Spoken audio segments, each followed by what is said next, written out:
Hai semuanya, apa kabar kalian semua? Mimin harap kalian semua baik-baik saja ya. Karena banyak dari kalian yang menyukai alur cerita manhwa ini, jadi kita akan melanjutkan ceritanya kembali yang sekarang sudah memasuki episode kedua. Pada episode sebelumnya, menceritakan tentang murid-murid dari Akademi Changlan yang bertarung melawan monster level A bernama Sing. Tapi meskipun mereka sudah mengerahkan seluruh kemampuan mereka, tetap saja mereka berhasil dikalahkan oleh Sing dengan begitu mudahnya. Di saat Sing akan memangsa murid-murid itu, tiba-tiba saja Qin Yingzheng datang ke sana dan menghantam Sing dengan sangat keras, sehingga Sing pun akhirnya bisa dikalahkan.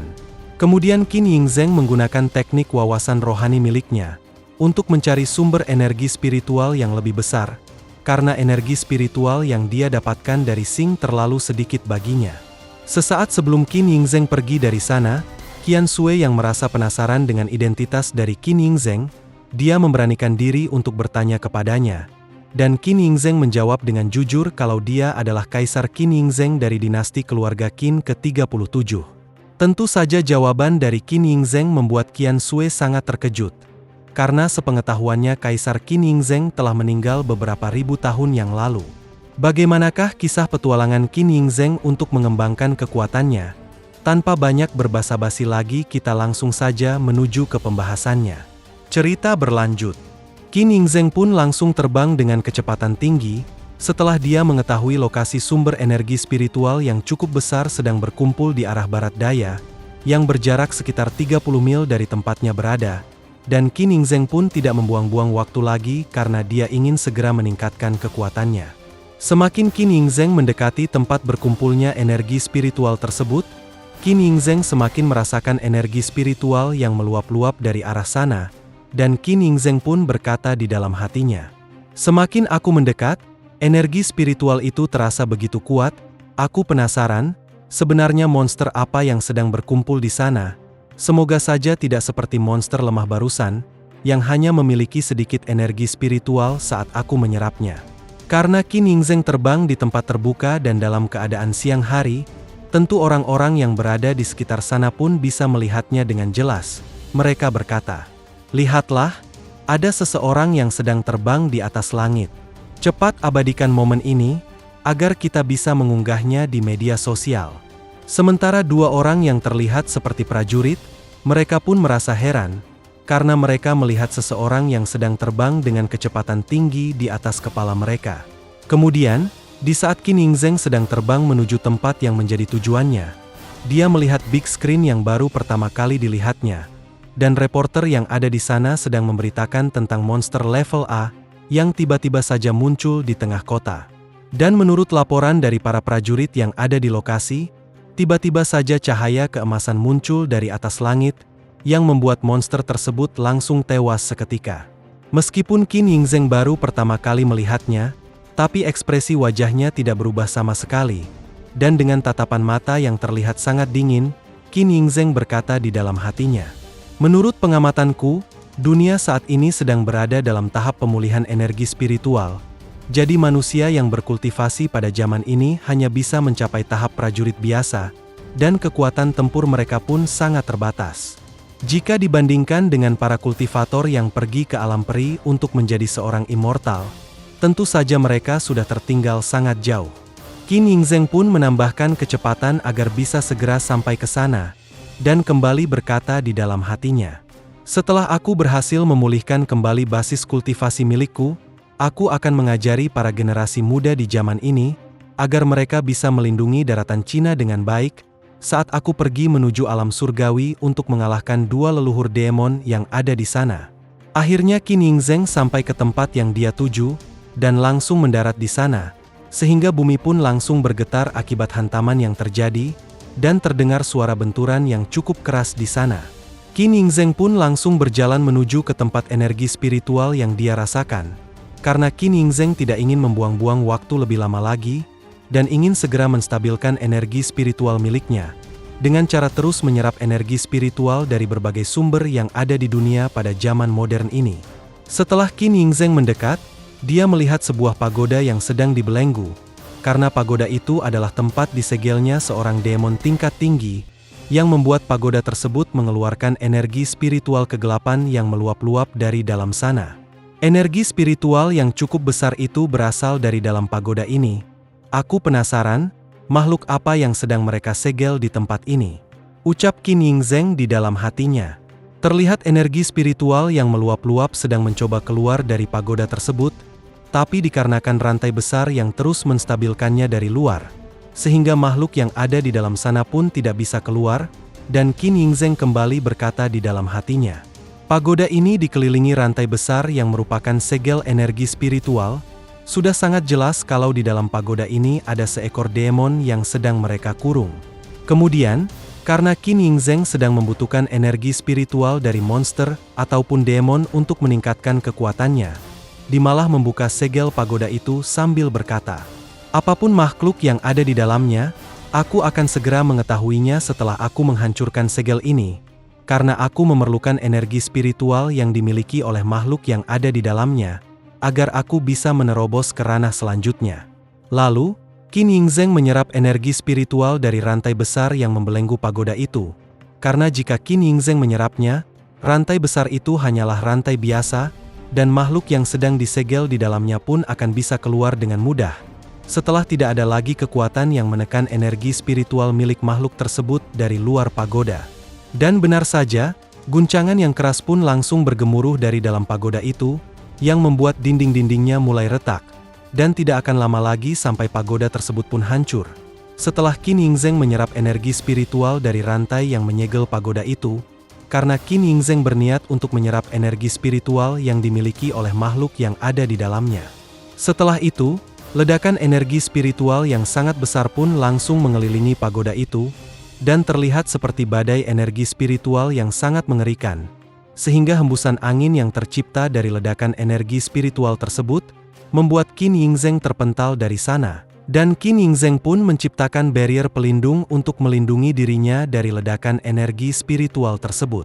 Kemudian, pagoda penyegel demon itu pun hancur sampai tidak bersisa, dan keluarlah makhluk mengerikan dari dalam sana yang terlihat seperti seekor hidra dan memiliki 9 kepala, di mana makhluk itu langsung meraung dengan sangat keras, dan mengeluarkan energi kegelapan yang sangat mengerikan, sehingga energi spiritual kegelapan yang dikeluarkan oleh makhluk tersebut langsung menyebar dengan cepat ke seluruh area di sekitar sana.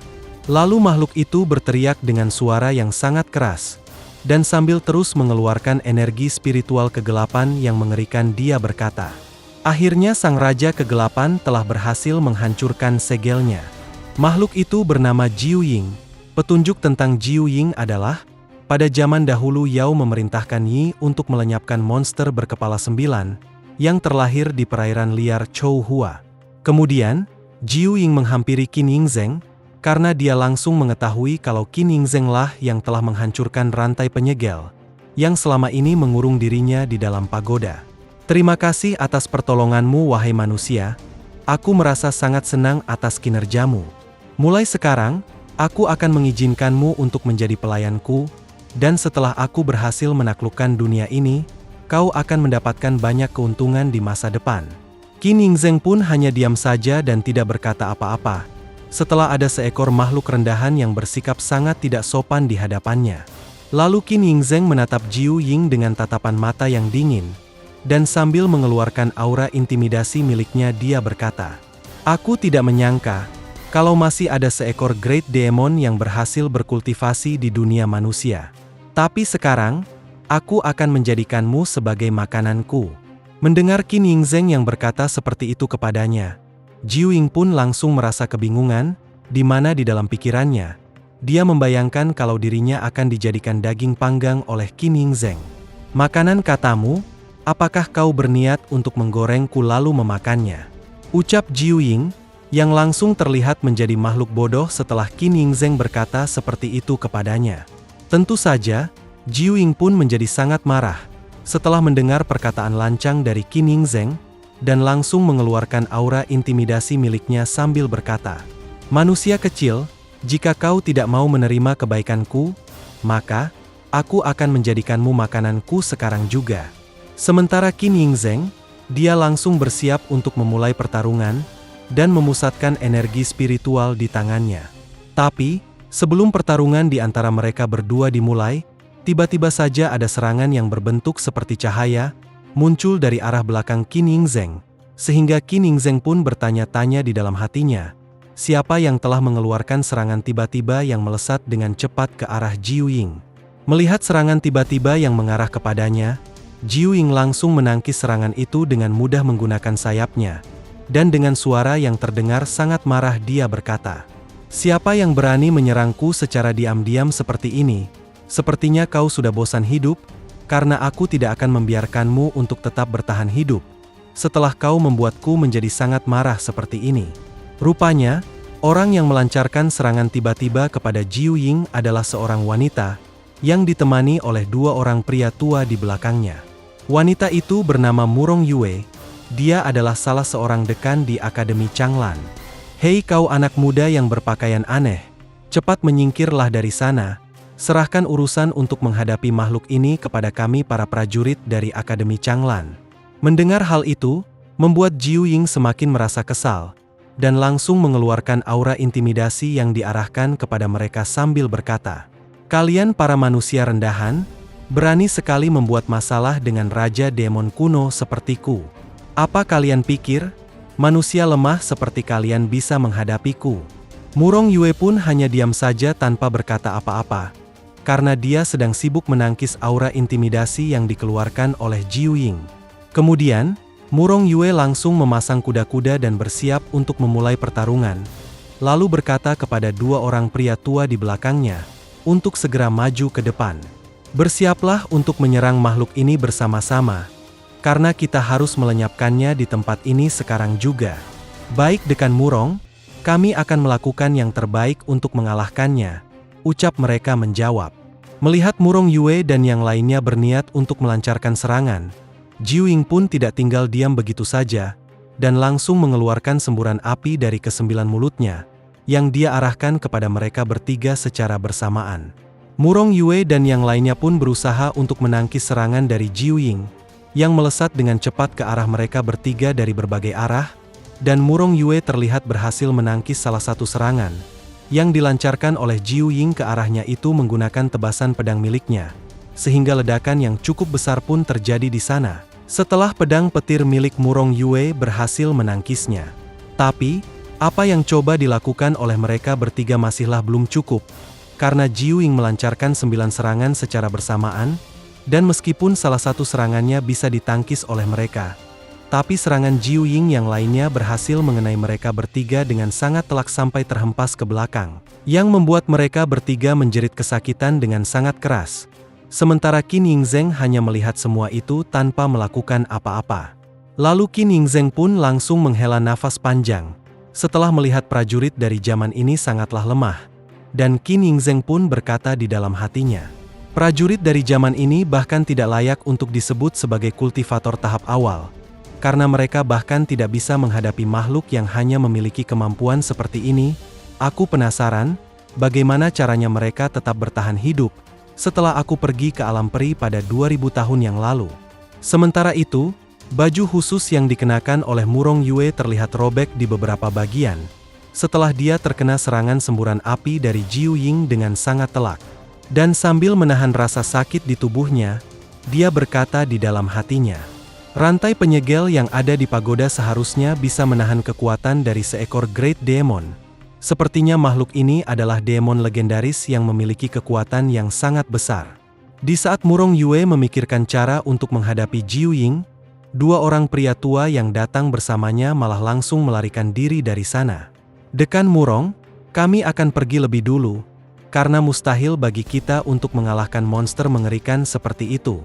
Murong Yue pun langsung memaki dua orang tua itu dengan berkata, "Kalian dua orang tua yang sudah bau tanah, apakah kalian tidak merasa malu melarikan diri dari pertempuran, dan meninggalkan seorang wanita untuk tetap bertarung seorang diri?" Tentu saja, Jiu Ying langsung tertawa terbahak-bahak setelah melihat kedua orang tua itu melarikan diri, dan sambil menatap Murong Yue dengan tatapan mata yang tajam dia berkata, "Menghilang kemana kesombonganmu yang barusan? Sekarang kedua temanmu malah pergi meninggalkanmu seorang diri, dan dengan kemampuanmu yang seperti ini, apakah kau masih berani untuk menghadapiku?" Karena sudah tidak ada yang bisa dilakukan lagi oleh Murong Yue yang sedang terluka, Qin Yingzheng pun langsung berinisiatif untuk mengambil alih pertarungan, dan langsung mengeluarkan energi spiritual di tangannya. Lalu, Qin Yingzheng mengarahkan tangannya yang diselimuti oleh energi spiritual ke arah Jiu Ying, dan dengan wajah dinginnya dia berkata, "Sebenarnya aku tidak ingin mengambil tindakan, tapi karena para prajurit dari zaman ini terlalu lemah, aku tidak bisa mengandalkan mereka untuk mengalahkanmu, jadi aku sendirilah yang akan turun tangan untuk menghabisimu." Melihat Qin Yingzheng yang bersiap untuk menyerangnya, Jiu Ying pun langsung memusatkan energi spiritual kegelapan miliknya. Dan energi spiritual kegelapan itu semakin padat dari waktu ke waktu, karena Jiu Ying berniat untuk melenyapkan Qin Yingzheng dalam sekali serangan saja, beserta dengan Murong Yue yang masih berada di sana. Lalu Qin Yingzheng mengeluarkan pedang dari dalam penyimpanan dimensi miliknya, di mana pedang itu terlihat cukup besar dan mengeluarkan energi spiritual yang sangat murni. Nama senjata ini adalah Ding Qin, aku selalu menggunakannya untuk menghabisi para demon, ucap Qin Yingzheng. Qin Yingzheng pun langsung menggenggam pedang Ding Qin, dan energi spiritual yang cukup besar pun terus mengalir di pedang tersebut. Qin Yingzheng berkata, "Senjataku ini mampu melenyapkan semua musuh yang ada di dunia, karena selama ini belum ada seorang demon pun yang berhasil selamat, setelah dia berhadapan dengan pedang Ding Qin milikku." Setelah Qin Yingzheng mengeluarkan pedang Ding Qin miliknya, Jiu Ying langsung merasakan hawa dingin yang sangat menusuk di sekujur tubuhnya, sehingga wajahnya pun langsung berubah menjadi pucat, dan sambil mengeluarkan keringat dingin dari wajahnya dia berkata, "Sebenarnya senjata macam apa yang dia gunakan itu? Tekanan energi spiritualnya membuatku kesulitan untuk bernafas. Tidak salah lagi, pedang itu adalah salah satu senjata suci yang ada di dunia ini." Kemudian, Jiu Ying menyerang Qin Yingzheng secara langsung dari depan, dan menarik kembali energi kegelapan yang sempat dia padatkan sebelumnya. Karena Jiu Ying merasa sangat panik setelah Qin Yingzheng mengeluarkan senjata suci, yang membuat Jiu Ying ingin segera melenyapkan Qin Yingzheng, karena Qin Yingzheng merupakan ancaman yang sangat nyata baginya. "Aku harus cepat-cepat melenyapkan orang ini, sebelum dia menggunakan senjata suci miliknya," ucap Jiu Ying, yang mencoba menyerang Qin Yingzheng dari berbagai arah. Melihat Jiu Ying yang menyerang secara langsung dari depan, dengan cepat Qin Yingzheng mengaktifkan teknik pedang Ding Qin miliknya, dan teknik itu disebut dengan sebutan teknik pelahap jiwa. Qin Yingzheng berkata, "Apapun yang coba kau lakukan akan sia-sia saja, karena nasibmu akan segera berakhir di tanganku."